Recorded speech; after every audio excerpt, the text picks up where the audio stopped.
You're standing in your kitchen at 11 p.m. You're hungry, you smell it. It smells fine. You pour a tiny bit into your hand and taste it, because of course you do. It's fine. It's completely fine.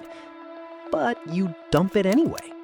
You just poured $4 down the drain because of a number that, and this is the part that will genuinely change how you shop, a number that the federal government, for most foods, does not regulate, does not verify, and did not require anyone to put there in the first place.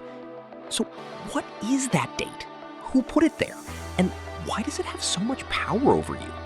To answer that, you have to go back to Chicago, 1973. Supermarkets are exploding in size. Refrigeration is getting cheaper, supply chains are stretching longer. And shoppers, for the first time in history, are buying food they can't inspect themselves. You can't squeeze a factory-sealed can. You can't smell milk through a cardboard carton. You're just trusting a box. A consumer rights group called the Chicago Department of Consumer Services starts pushing for something radical. They want stores to tell customers how fresh their food actually is. Not for safety, just for honesty. They want you to know if your bread has been sitting in a warehouse for 3 weeks before it hit the shelf. Chicago passes a city ordinance. Other cities follow. Manufacturers, suddenly printing dates anyway, start using it as a marketing tool, a freshness signal to make their brand look better than the competitors on the same shelf. And just like that, a transparency tool quietly became a selling tool. And that's the version of expiration dates we inherited. Here's the easiest way to understand what these dates actually mean. Think about a car's recommended oil change interval. Your manufacturer says every 5,000 miles. But that number isn't the exact moment your engine dies. It's a conservative buffer, the point before which the company is confident things will go well. Push past it? You might be fine. You might not. But the company isn't making a promise past that line. Expiration dates work exactly the same way. A food manufacturer runs tests. They make a batch of yogurt, they put it in controlled conditions, they check it every few days. Texture, smell, taste, bacterial count. At some point, it degrades noticeably. They draw the line a little before that point because they need a margin for real-world conditions. Trucks, warehouses, your fridge door getting left open.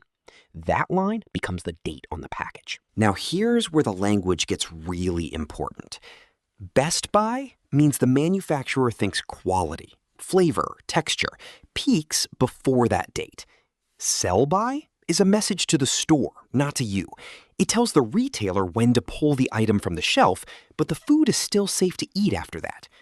Use by is the closest thing to a true safety date, and it's only on a small category of highly perishable products, like certain deli meats and infant formula.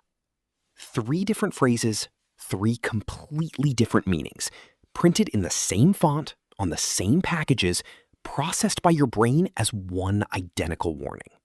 But here's what nobody tells you. The United States has no federal law requiring expiration dates on food. None. Except infant formula. That's the only product where federal law mandates a date. Everything else, every carton of orange juice, every bag of chips, every block of cheese, that date is there because the manufacturer chose to put it there. Different states have different rules for specific products, but there is no unified national standard. And the numbers themselves, they're not standardized either. 2 companies making the same product can print completely different dates because each one is using its own internal testing protocol and its own definition of what best means. The USDA has actually estimated that Americans throw away somewhere between 30 and 40% of the food supply. And a major driver is people misreading these dates as hard safety cutoffs when most of them are quality estimates at best. You've been making a food safety decision based on a marketing convention. So here's the one thing you can do starting today. When you pick up food that's past its date, ask yourself, which phrase is on the package? Best by or sell by? Use your senses. Smell it. Look at it. If it seems fine, it almost certainly is. Hard cheeses, dry pasta, canned goods, frozen food, these can last months or years past those dates. Use by on deli meat or anything high risk, respect it. You just inherited a piece of knowledge that will save you money, reduce your waste, and make you the person at the dinner party who quietly knows something everyone else doesn't.